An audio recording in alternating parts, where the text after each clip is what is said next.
towards his PhD degree, working towards his PhD degree, and Nirupam has been interested in many things, including quantum error correction. And recently he had this work on approximate dynamical quantum error correcting codes. So I would like to welcome Nirupam to start presenting his work on approximate dynamical quantum error correcting codes. Nirupam, please take it from here. Yeah.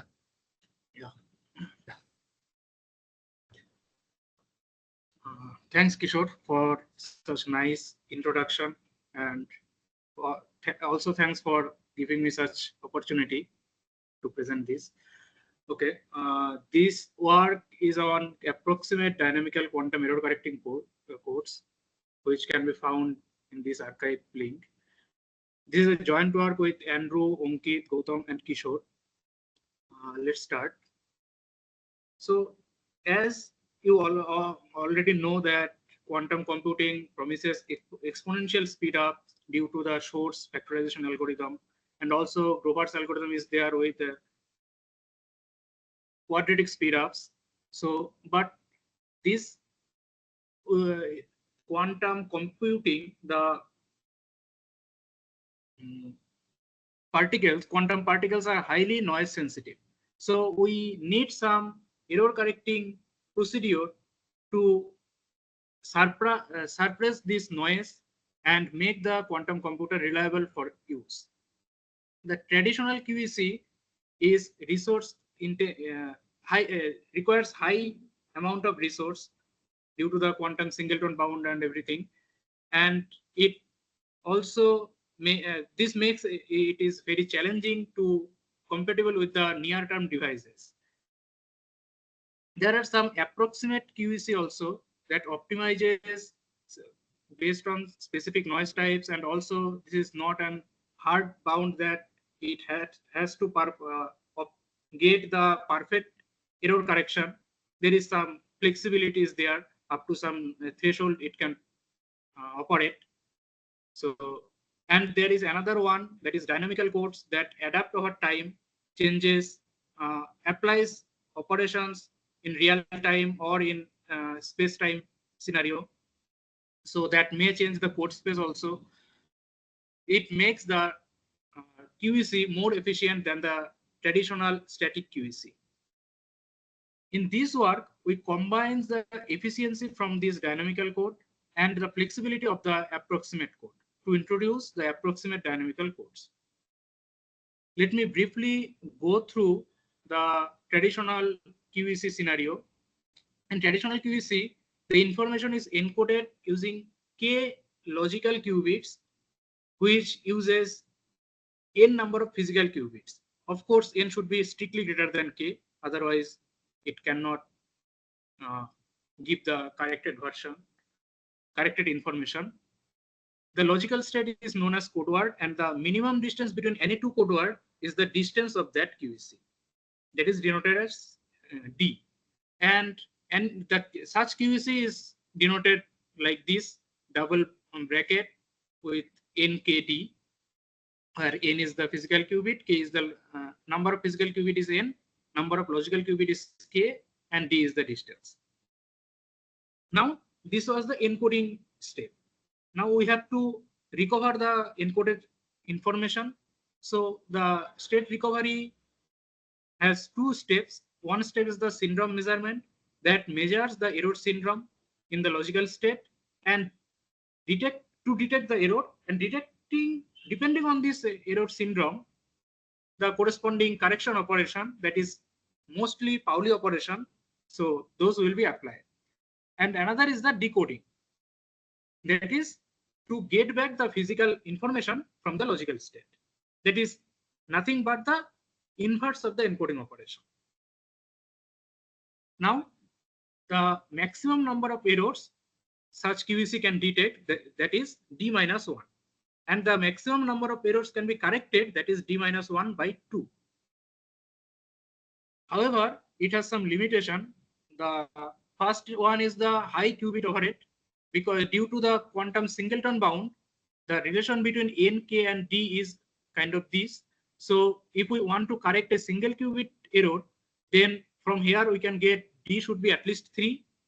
And if the number of logical qubit is 1 we choose, then we can see that the number of physical qubit we require is at least 5. So to correct a single qubit error, we need 5 qubit. So it is a the qubit overhead is very high. The detection circuit that is also complex. For maybe for stabilizer code it is easier to detect, but for non-stabilizer code it is very complex to detect and correct the error. And another one is for perfect error correction, we requires that the noise will take different code words to orthogonal state. If it is not orthogonal state, then we cannot perform perfect correction because there will be some overlap between the states. So the perfection is not possible. So these are the main limitations of the traditional QEC. Now comes to the approximate QEC. The name suggests that it is not perfect QEC, but approximate. So it always accepts some small amount of errors during the correction.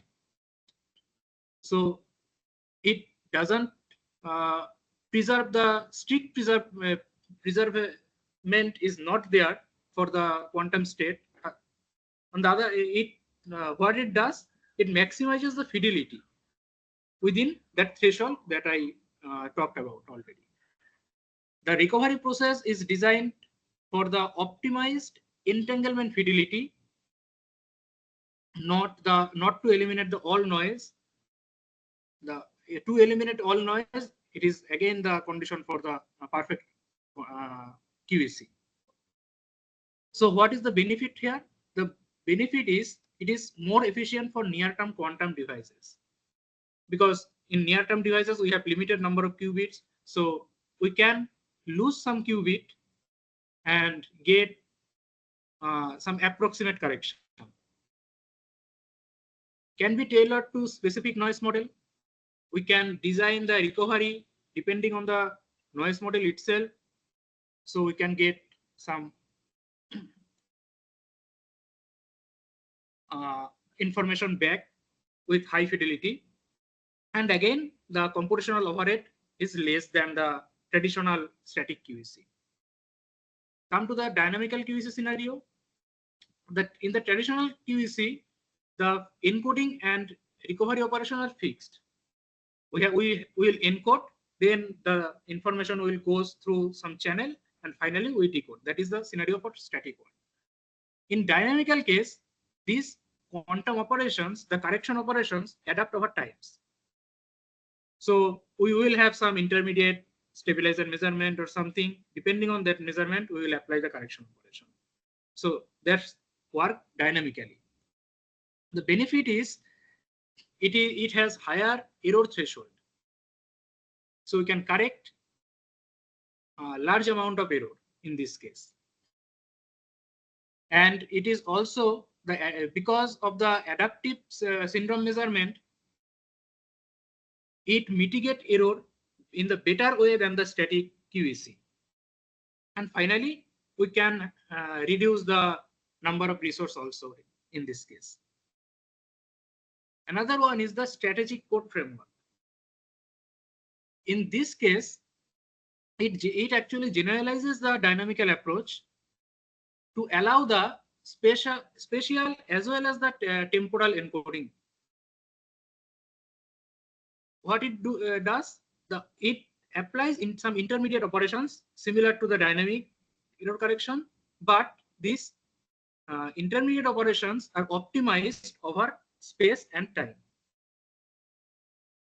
The code space may get changed during these intermediate operations, and the framework, then the model of the framework is the first is the encoder that is very similar to the all of these the previous QEC, but the main difference comes in this interrogator, which brings the dynamical structure, and this is some adaptive operations that will diagnose and correct the error in the encoded logical state, and that will perform dynamically. Finally, the decoder that will recover the logical information with optimized fidelity. Here is the pictorial view for the strategic code framework. The first, the encoder is there, and at the end, the decoder is there. In between this C1, C2, and C3, there may be more, maybe less, but these CRs are the actually interrogators. Combinedly, we will call interrogator this. And this interrogator along with encoder and decoder will give the strategic code. And in between these operations, the noise will act. That is the natural way to act the noise. So what are those? Now comes to the operation. What are these operations actually? Each of these intermediate operations are the quantum instruments defined a set of instruments where each of the operations are completely positive and sum over MR will give trace preserving. That means for each C1, if we consider C1, then this C1 contains a set of operations. Each of those operations are completely positive, and if we sum over those, then it is trace preserving. So this C1 itself is completely positive as well as trace preserving. Finally, the D consists of CPTP maps. Here a set of CPTP maps actually, and here the M3 denotes these three actually. N we are M1, M2, and M3 operations here, so D will have M3 operations in that way. If there are Mn operations in this case, then D will have Mn CPTP maps. Now here is the error correcting condition for this strategic code scenario. This is the generalized version of Nirupam condition, and the only difference is this interrogator. So this is actually very similar to the Nirupam. By introducing this interrogator inside this, we will get the generalized version. And here is the information theoretic condition for the perfect QEC, for the perfect strategic code, that if and only if this equation holds, then it will perfectly correct the noise. But the thing is, it may not hold in some cases. That will give us the approximate code. Then what will be the fidelity bound for that scenario? So if this is actually less than epsilon, then the entanglement fidelity between the initial state and the final state will be lower bounded by this. So this also, from this you can again see that if epsilon is 0, that is the perfect recovery condition, we are getting fidelity equals 1. Now, before going to the simulation of our work, actually optimization of our work, let's discuss some recovery part, that is the PETS recovery. This is an noise adapted recovery version. So in the recovery, the quantum error correction we talked about till now, that has the decoder, that has in some specific decoder depending on the encoding or something. So that codes, that decoder may be replaced with the PETS recovery operation that that knows the noise information and the initial code space. So the Krauss operator for the static PETS recovery is given by this, where pi q is the projection on the code space, and this E is the noise channel with the Krauss operators EJ. This is a noise adapted and near optimal recovery. What does near optimal means?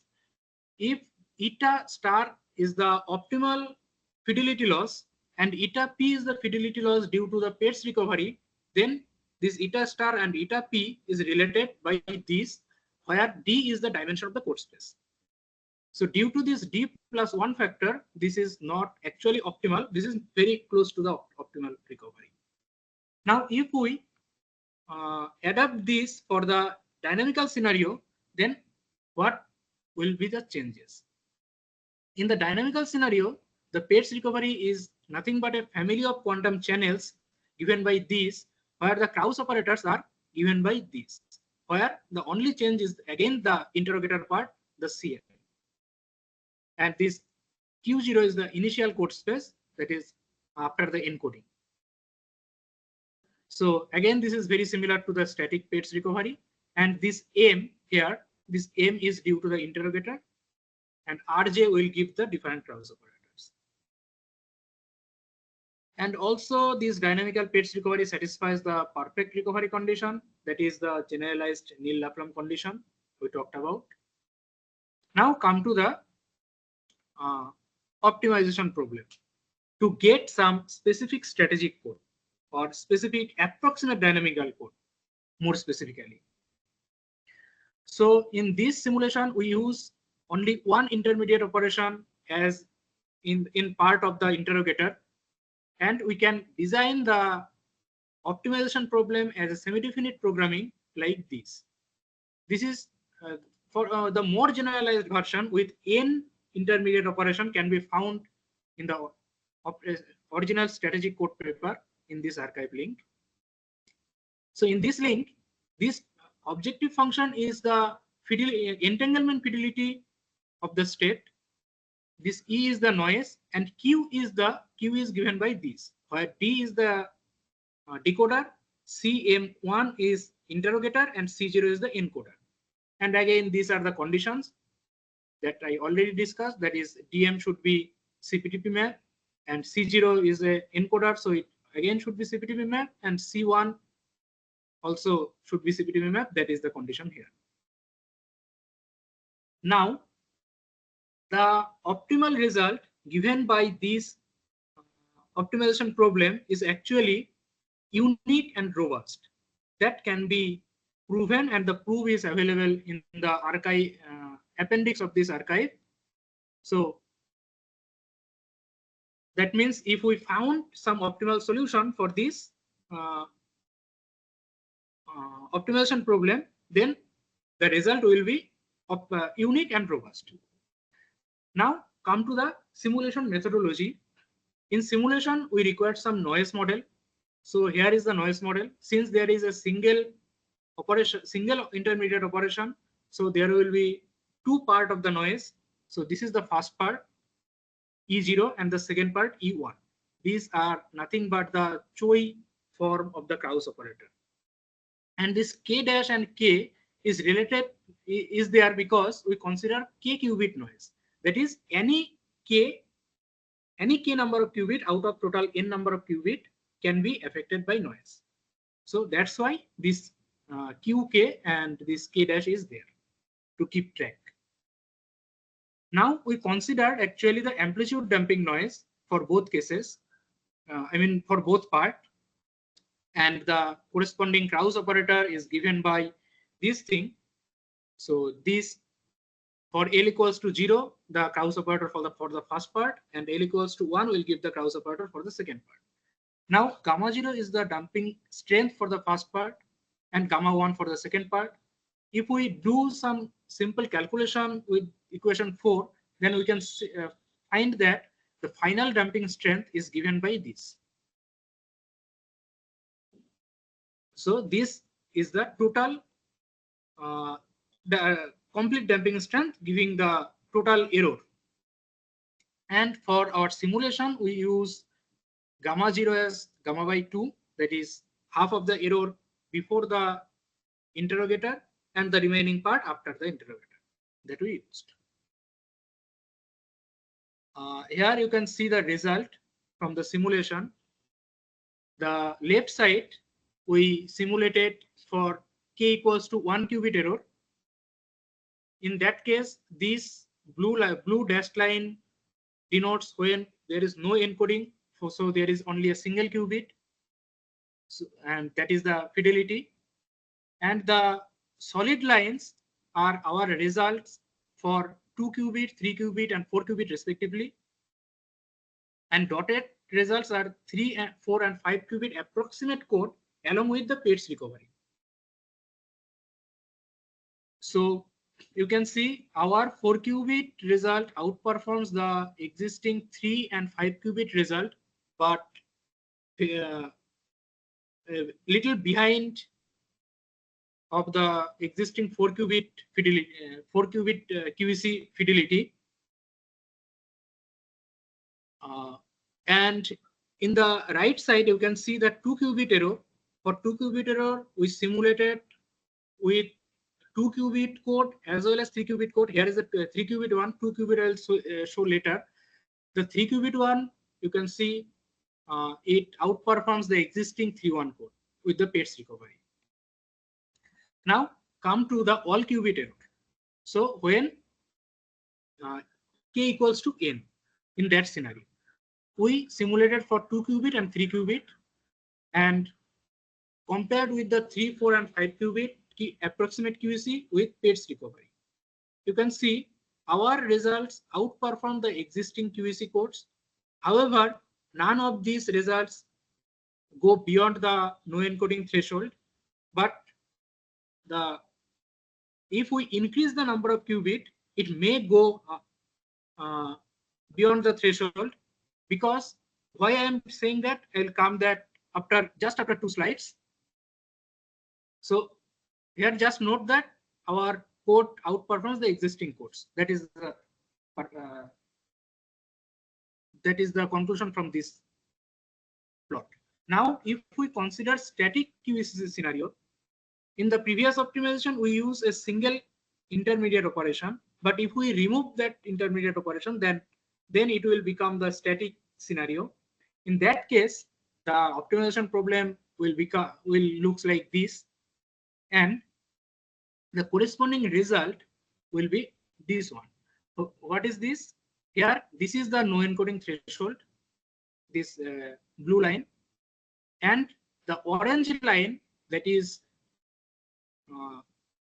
horizontal line very close to 1, that is the 5-qubit, the smallest static code, 513 code, as well as our optimization, that is the seesaw algorithm. So they overlaps each other at very close to 1. Now, if we compare with the 4-qubit case, the original 4-qubit approximate code gives this green dashed line, but our optimization gives this dashed line, this red line. And if we consider all qubit error, this part was for single qubit error. If we consider all qubit error, that is again k equals to 1, then the original 5-qubit code gives this solid purple line, but our optimization gives this line. And again, the 4-qubit code, if we consider, then this is the original 4-qubit approximate code, and this is our optimization. So in all of the cases, you can see they go beyond the no encoding threshold, even if we consider all qubits are erroneous. So in the previous plot, that was 2-qubit and 3-qubit, due to the resource we didn't able to perform the HDP for larger size. So here, since there is no interrogator, so size becomes smaller, so we can perform for a large number of qubit, and we can see by increasing the number of qubits, we can go beyond the no encoding threshold. Now, in summary, here we introduced the approximate dynamical quantum error correcting codes, combining the flexibility from the approximate QEC. That is, we don't need to achieve the perfect error correction, and the efficiency of the dynamical QEC by incorporating the interrogator from the strategic code. And here, using the strategic code framework, we showed that the optimal encoding, decoding, and the check instruments, that is the interrogator, is unique and robust. Our code outperforms the existing static approximate codes. And finally, we showed that we designed some dynamical version of the PETS recovery map that can be tailored with these codes. And the future work may be extending this optimization framework to a new avenue of the dynamical decoupling, and the scaling these codes for large quantum system that we are unable to simulate, addressing the non-Markovian noise. That the dynamical code is, since there is some intermediate operation, this is very like likely to use the non-Markovian scenario. So that can be a interesting future work. And finally, the experimental validation is always needed since this is all only the simulation. So yeah, that's all. Thank you. Okay, thanks, Nirupam, for nice talk. I think there is a question in the audience. I think maybe Andrew can also, because I think it's related to strategy code. So the first author of the strategy code is here. So maybe Andrew can directly answer. So I have a question. I don't understand exactly and schematical how a strategy code work. What is different with a static one? Do you have a schematic picture and shows it? I think you had a picture, right, Nirupam? Like maybe you can go to that one and maybe Andrew or you, like, I mean, anyone can answer. Yeah. Yeah. Yeah, Andrew. Yeah, sure. So basically, like the difference here is that so if you just take out the interrogator part of the strategic code, then you're gonna get a static code. So basically, like you just encode like in some um fixed code space. Then some noise occurs on that code space, or the system where you encode your code space in. Then you decode it. And the difference here is that um, between the encoding and decoding, like you do more stuff, like in the flowcard codes, like you do like this sequence of non-commuting measurements. So your code space changes from one round to the next. Um, yeah, that's basically um, the idea of Yeah, I how mean, these like two if you differs. want if you want more, like you can. There is a video. I think so. Andrew back in the time, like gave a talk about this strategy code framework, and also a tutorial on this whole dynamical code line of research. So like started with this Hastings locate code, and then after that, not many, but maybe like there are like 20 to 30 papers are out there where. Where people, I mean, that's a large number, but compared to like error correction research, which I don't know, maybe like 2-3 thousand paper, the dynamical correction has maybe like 30 papers. So Andrew kind of covered that in some tutorial, which is also recorded, where like all of these things are discussed. And basically in this strategy code, like we say how any code that you can write, like at the moment or in future, all of them can be modeled using this framework, because this is the framework of process tensor or quantum comp. And the most general way you can model like an open system is through process tensor. So basically we say that like not only you can do encoding and decoding, but you can do these intermediate operations. You can also have some like memory, using which you can do adaptivity and so on. So you can basically take any code that you have or any code that you develop in future, and you can write it in this framework and study it using this framework. Yeah. I don't know if you have any question, like follow up or something. Maybe you can unmute and you can ask, and I don't know, maybe Andrew can explain more, or me, or like Nirupam. Yeah. Maybe I can follow up on that a Yeah. little. Like, Yeah. how Yeah. do I think of these interrogators? Like, what's different from normal measurement and Ollie corrections? Like, what kind of processes are happening inside these interrogators? Yeah. I mean, This Andrew, is do you want to answer? Sure. Yeah. Yeah. Yeah, so basically this is just a general quantum process. Like so formally this will be like a quantum comb or process tensor, which is basically like you take like multiple time steps, and in each time step you do like just any operation. So formally like this C sub superscript one, C superscript two, and so on, it will be quantum instruments. So it would kind of like just feeds like a some classical output to the next, and then you determine like the next operation based on like that classical feed forward memory, so to speak. So, I mean, when I think of like static QEC in a normal sense, then there's a QEC cycle happening after every noise. So is the Yeah, difference yeah. just that these interrogators now have memory? Because otherwise you can have some CPTP map, which is like your recovery channel in between instead of these interrogators. Yes, so like Shubham, like this is maybe a break point is maybe the hashings of locate code. So let's say initially people thought that like so regular QECC, right, which Nirupam is calling a static QECC, is something where you take isometry and like you encode your information to like a subspace of a Hilbert space, right? And then you can do like Mhm. more complicated thing also, that it can be a subsystem also. But let's take subspace codes and all. But what happens that like the information there like remains, and any error takes you outside, and the job is to basically find what error occurred, and they bring the Right. like the corrupted state back to the code space. Like that's how it works. Mhm.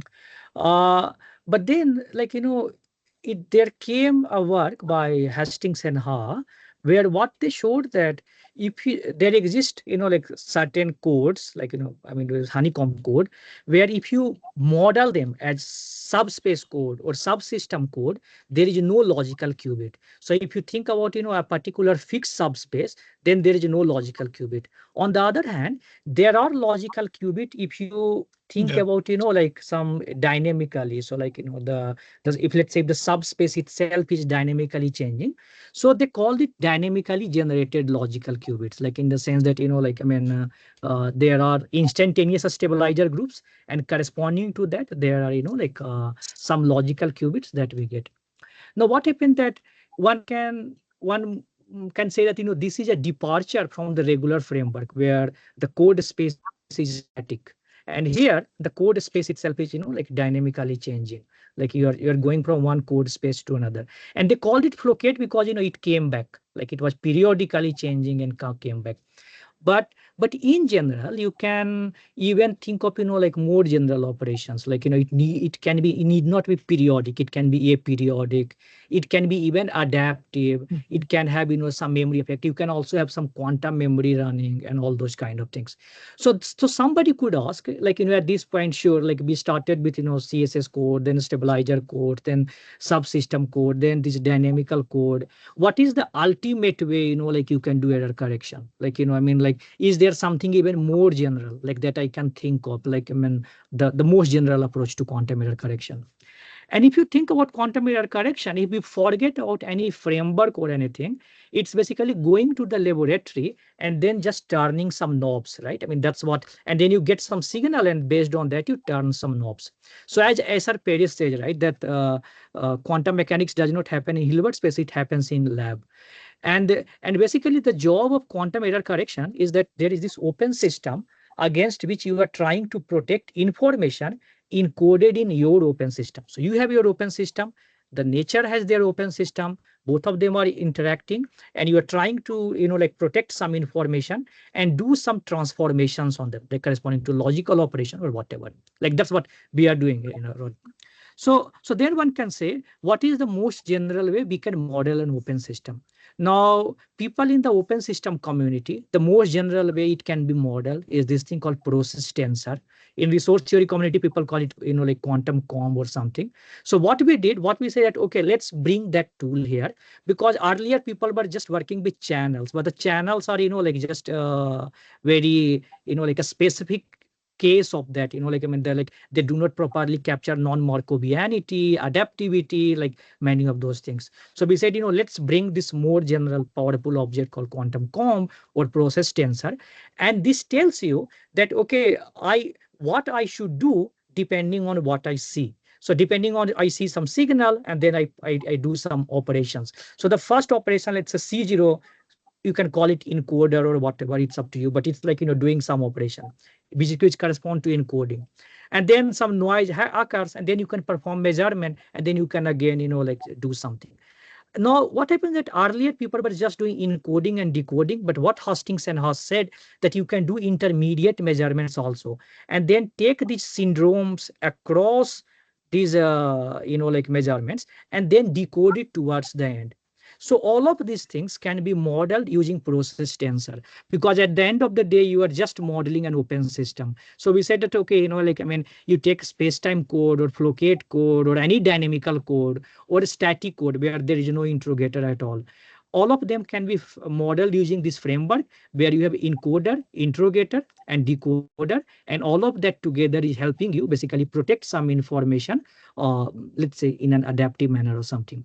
Now one can say, what does this give you? Obviously, one can, like, get some more general Neal-Laflamme condition, information theoretic conditions, and many, like, abstract things you can prove and so on. But on top of that, it also gives you, like a optimization theoretic approach, which helps you, like, figure out what are the CI and D you should have for a given noise model. So your noise model could be, like, I mean, particular process tensor or COM. So even your noise could have, like, some memory effect, like some non-Markovianity. And actually such noise models are very detrimental. Like, I mean, like in the threshold theorem, you can see that, the moment you have correlated noise, your threshold can decrease by one or more orders of magnitude. So the error correction code that you develop, like that should also, the best way to fight a comb, which is like the nature's noise, is to use another comb. So we say that, okay, a particular comb has been given to you, like, the green comb at the bottom. And to fight that, you basically design another comb. And what with Nirupam and others we did is that we said that, okay, let's study it. And here basically we extended our strategic code work and all, and we say that, okay, this gives us some code which outperform existing static approximate codes. We also proved some interesting result that, all of these CI and D, they are, like, optimal and unique. The optimal ones are unique and robust. So even if you are, like, bit epsilon away from the optimal performance, in that case the CI star, they are close to the optimal ones, like, like some order root epsilon or whatever.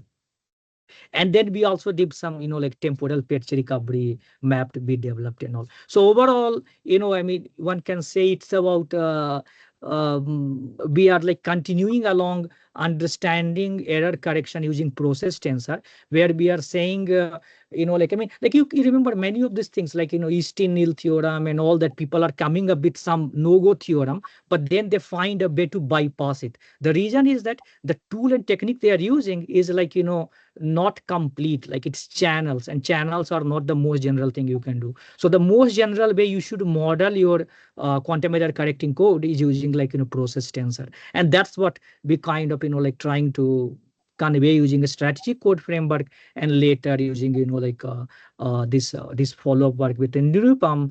And basically you can see that any code that anybody will develop in future or has developed, you can model this using in this frame, because it will be an open system.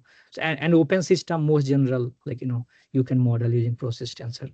I mean, I went a bit detailed, but I don't know if that answered, Well, or then like that's went I helpful. mentioned. Yeah. Yeah. Okay. Yeah. Okay. And Yeah. you're doing the sorry. Sorry. Yeah. Please. Yeah. I was just asking, you're doing the optimization on over all of these Cs, I assume, like C0, C1, 2, 3, till. Yeah. So basically, let's say if you remove this CI and do the optimization, it will give you regular approximate codes. So that's why, like, Right. I mean, Nirupam was calling them static codes. On the other hand, the moment you put these C0s, like C1, C2, C3, like these, the blue ones, and do the optimization, then you get, like, approximate dynamical codes. So it's an optimization over basically a separable cone, where you have, like, this more general object Q, like, which Nirupam can show, which was tensor product of C0 tensor C1. I mean, maybe Nirupam, you can go to that particular slide, like there is D, like this object. Yeah.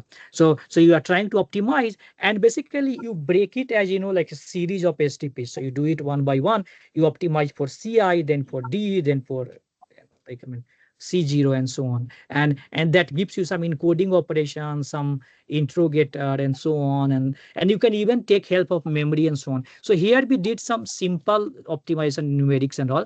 But in future, I think when people study these devices, big devices, and they figure out that there is strong memory effect going on, actually you can make help of, you can develop using this framework adaptive codes. So at the end of the day, it's, like, I mean, error correction should be something like if nature is adapting, you adapt your code also along the way, depending on the signal that you receive. So we should not use a fixed code and be based on that do, because I mean, in nature, things can happen and it does not follow a pattern, right? I mean, at any moment, some, I don't know, some cosmic ray burst happen or something happen. So depending on that, your strategy should also change. So we are calling it a strategy code. Like, I mean, it's Right. adaptive scheme. Yeah, yeah, yeah.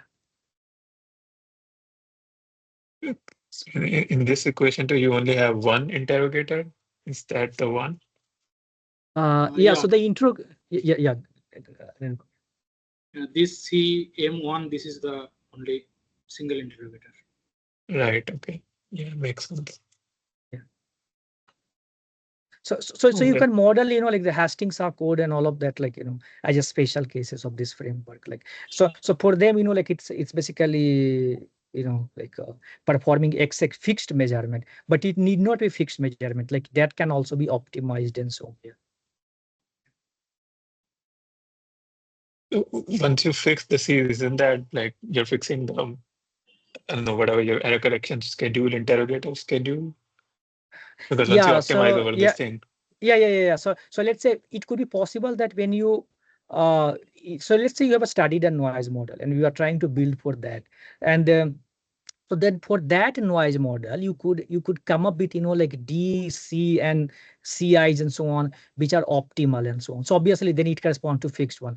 But often, like you can actually even do it in an online manner. So if like, and Nirupam, if you go to that slide, like, you can actually model it as some kind of a reinforcement learning agent. Like, I mm, mean, can you go to that picture where, like the some signal is being received like every time, and then you adaptively decide CI and so on. But like you can learn the noise model and then fix everything, like, and do it. But imagine, like, I mean, noise is adaptively changing and so on. So I mean, that we haven't done, but like, I mean, I'm just mentioning that yeah, that you can even do it in an online fashion also, that some signal is coming and then adaptively you are deciding what to do and so on. Yeah. yeah, makes sense.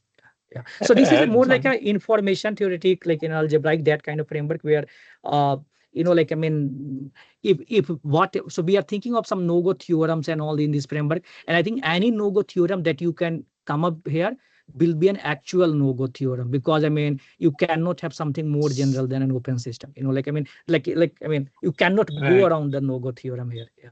Yeah. Yeah. Yeah. I had one more question about the plots, if I can ask. Because I think in all of these plots, like your 4 qubit code was performing better than the 3, but 5 was performing worse than the 4. Like, why is that? This is our 4 qubit plot. Four Yeah, and qubit is this red one, solid line. um like if I'm talking about the dotted ones, then the green Solid plot is one. on the top. The green one is the Sorry. 4 qubit QEC code, the original 4 qubit QEC code that is based on distance 2. Right. We applied PH recovery on that and plotted that. So our result just this result actually outperforms our result, because this red line is our result for 4 qubit. Uh, um, okay, I No, but see. I think I Nirupam, guess. Shubham is asking that why is 5 qubit code performing worse than Yeah. 4 qubit code? Like. Okay. Uh, that is this 5 qubit code is the actual approximate code. So I am not actually sure, but uh, Okay. Well, I mean, I would normally expect if you increase the number of qubits, you get better correction capability. And 5 qubit code, I don't know if it's approximate or what, but like 5 qubit code have a higher distance also than the 4 qubit one. Yeah, my best guess will be that because here we use a fix or like this paths recovery map, so probably like for the 5 qubits code in particular, like the paths code is not super good. Because I I mean, like you mean, could, yeah, Yeah, Yeah, could be, but like pets is supposed to be near optimal, and if you're using it to compare other things, then like I guess the trend should be similar. But yeah, I believe that with a full SDP, I don't know. I mean, I can check that, but I think with the full SDP, it should perform better, maybe yeah, because we like don't SDP over the optimize. recovery, Yeah, yeah, right? exactly. Mm. And was the next plot the same? Because I think the same pattern was in the next slide also. Um, right, okay, still the same thing. Yeah, the 5 qubit, the 3 qubit outperforms the 5 qubit. Oh, wow. Okay.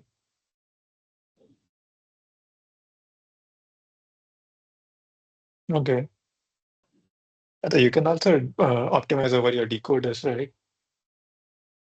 With like my understanding is you fix a decoder and you optimize with your STP over the interrogators and encoders, but you can also do this for decoders. Was there Yeah, any reason to not do that? in this optimization problem, we optimize our encoder, interrogator, and decoder, all three parts. Okay. But these are not optimized actually. These encoders are taken from the original code and the combined with the PETS recovery. Okay. Okay. Yeah, I think what Shubham was maybe thinking that, like, let's say, use this framework only, like, like with no interrogator, and then optimize for both encoder and decoder, and then plot and see Yeah, that whether, is it. like, yeah, I mean, Yeah, but that, and I also meant like even in your framework with the interrogators, you can, because I think you were only optimizing over the interrogators, but you can also optimize over the decoders in yeah, parallel. yeah, So like you yeah, yeah, get yeah, an even better yeah, estimate of the yeah. theoretic bounds. Yeah, I mean, you can take they are encoder corresponding to the 5 qubit code and so on, but the decoder you could optimize, and like, Mhm. I mean, yeah, so like just like C0 and no CI, and then D basically optimized and coming from our framework, and then you plug in there, and that should outperform, and that should basically, in that case, the 5 qubit code should be better than, like the smaller qubit codes, because I mean, like, I mean, Yeah, as Andrew also guessed, like, the pets may not be, like, fully suited for that case. Yeah. Yeah. I can check that actually. I was working on something similar, so I have like all the code written. I can check that and share. Yeah, definitely. Yeah. Thanks, Om. I think Thanks. that will be good. Yeah, yeah, yeah. Yeah, but thanks for all the answers. Maybe somebody else has questions. Yes. Yeah. Are there any more questions? I mean, like, there has been some good discussion. I mean, we have some time, like 5-10 minutes. Yeah, I can ask something. It's running Okay. because right now this is just memory experiments, right? But where do you go to actual fault tolerance?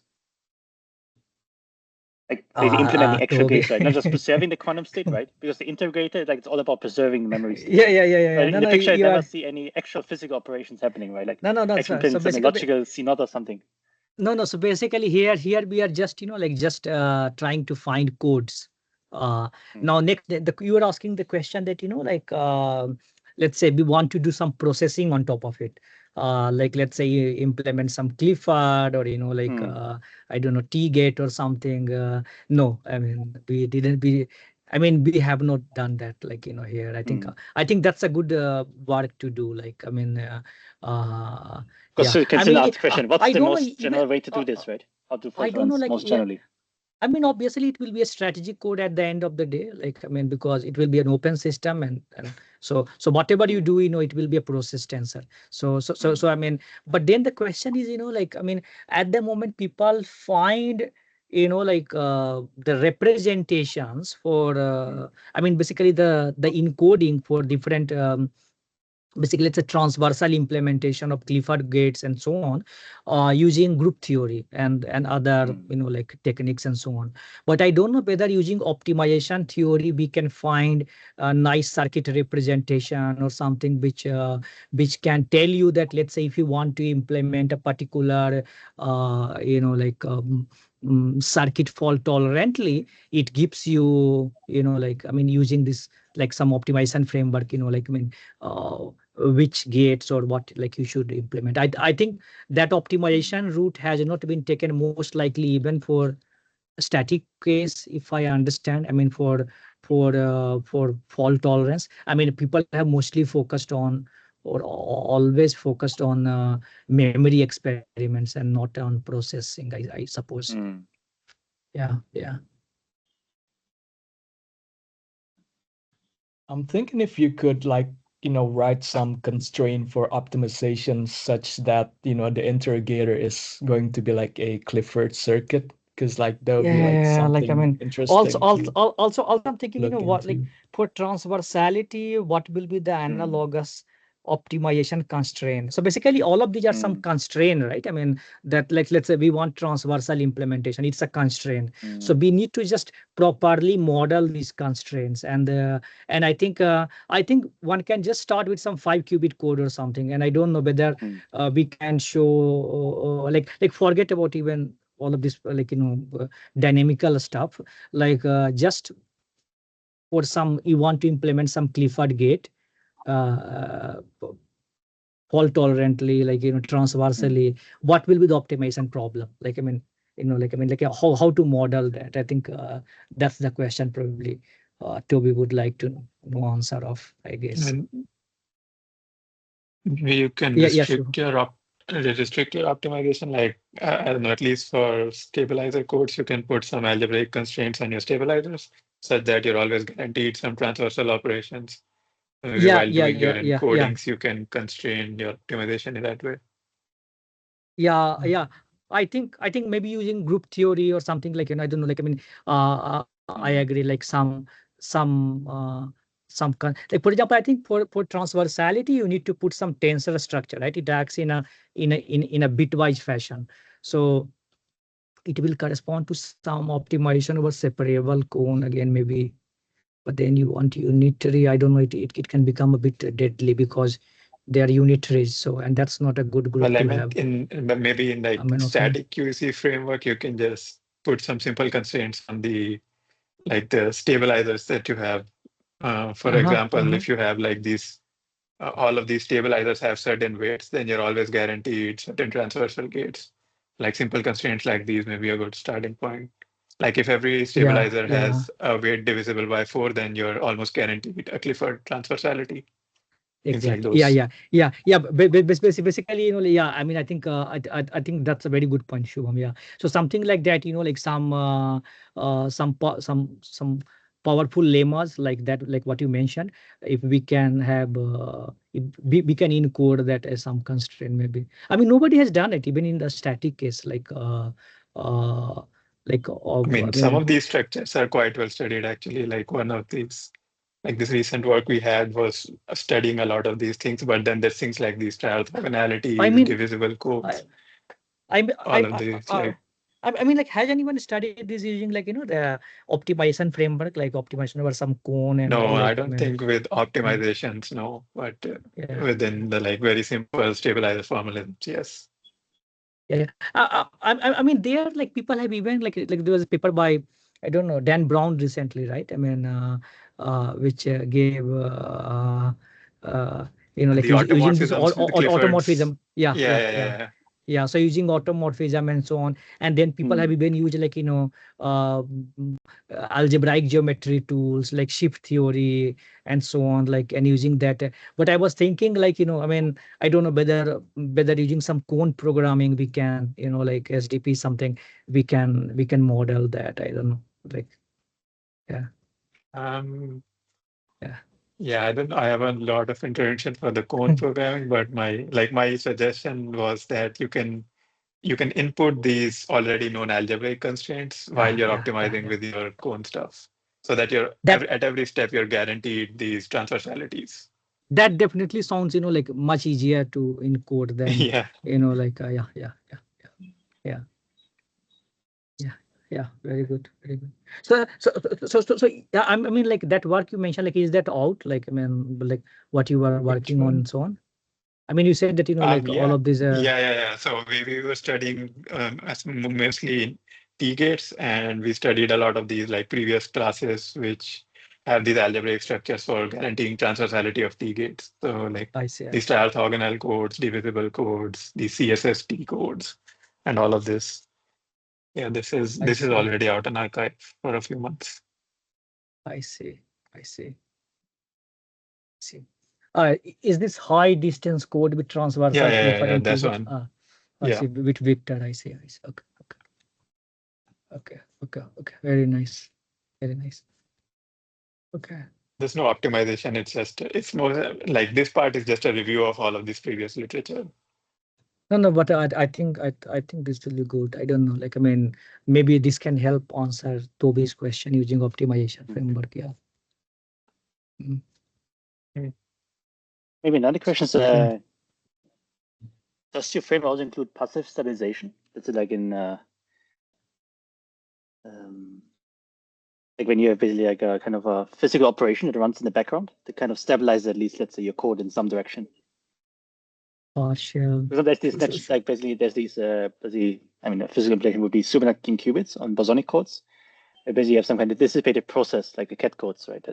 That they're passively stabilized. So there's a passive Passive error process correction, like you mean, yeah. decoherence-free subspace or dynamical decoupling or Yeah, or something like like just you have that. some kind of nonlinear action that kind of stabilizes your code in some direction. Let's say I mean, Euclidean like, zeros, like Alice and Bob have, or AWS. Or does I this mean, fit also in your framework? as such, Because there's like a kind of native operation that runs like in parallel.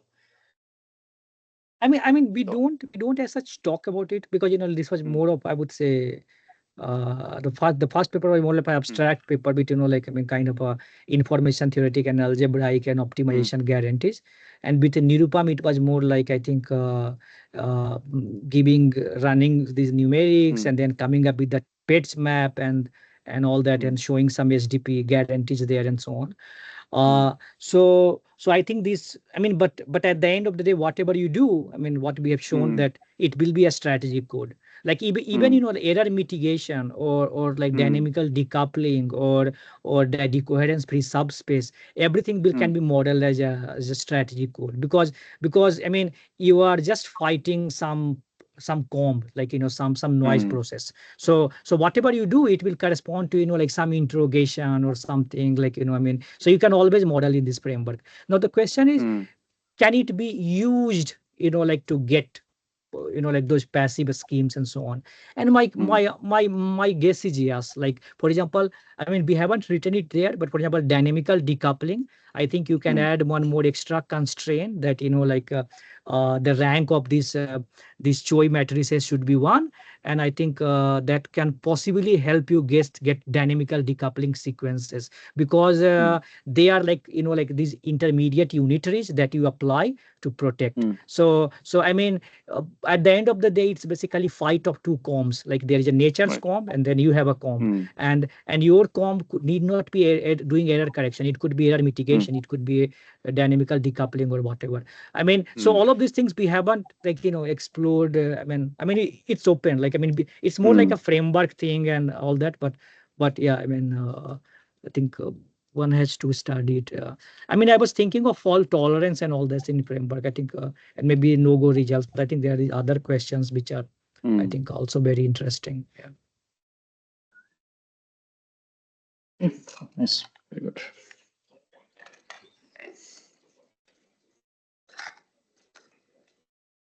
I think we are already, I think it's around 5. So I think it like lots of nice discussion happened. So I will thank, like Nirupam once again, and all the people who like, brought like, some interesting points and questions and insights. And yeah, so I will stop the recording, and next week, yeah, like we can meet next week. So basically next week I